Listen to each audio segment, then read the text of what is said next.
তৃতীয় শ্রেণীর শিক্ষার্থী বন্ধুরা, তোমাদের বিজ্ঞান বইয়ের যে বর্ণমূলক প্রশ্ন আছে 11 পৃষ্ঠায় দুটি প্রশ্ন গ এবং ঘ। পরিচিত একটি উদ্ভিদ আঁকি এবং সেখানে মূল, কাণ্ড ও পাতা চিহ্নিত করি। সেক্ষেত্রে আমরা কি করব, তোমাদের বইয়ের যে 9 পৃষ্ঠা দেখো একটা উদ্ভিদ আছে, এই উদ্ভিদটা তোমরা আঁকার চেষ্টা করবা। আঁকার চেষ্টা করে আমরা কি করব, চিহ্নিত করব। কি কি চিহ্নিত করব বলেছে? মূল, কাণ্ড এবং পাতা। তাহলে আমরা জানি এটা হলো মূল, এটা হলো কাণ্ড, এটা হলো পাতা। আমরা এই গয়ের জায়গায় মূল লিখব, এখানে কাণ্ড লিখব, এখানে পাতা লিখব। তাহলে আমাদের এটা উত্তর হয়ে যাবে আমাদের গ নম্বর প্রশ্নের। এরপর আমরা দেখতে পাচ্ছি ঘ, কাণ্ডের গঠন অনুযায়ী কত ধরনের উদ্ভিদ পাওয়া যায়, উদাহরণ দিই।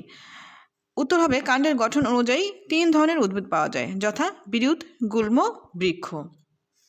বিরুৎ নরম ও সবুজ কাণ্ড বিশিষ্ট উদ্ভিদকে বলা হয় বিরুৎ শ্রেণীর উদ্ভিদ। ধান, সরিষা, টমেটো, মরিচ বিরুৎ শ্রেণীর উদ্ভিদ। গুল্ম যেসব উদ্ভিদের কাণ্ড শক্ত এবং বিরুতের তুলনায় আকারে বড় তাদেরকে গুল্ম শ্রেণীর উদ্ভিদ বলে, যেমন গোলাপ, রঙন, জবা গুল্ম শ্রেণীর উদ্ভিদ। বৃক্ষ আকারে দীর্ঘ ও শক্ত প্রকৃতির কাণ্ড বিশিষ্ট উদ্ভিদকে বলা হয় বৃক্ষ। এগুলোর মূল মাটির অনেক গভীরে যায়, যেমন আম, কাঁঠাল, বেল ইত্যাদি বৃক্ষ শ্রেণীর উদ্ভিদ। ধন্যবাদ।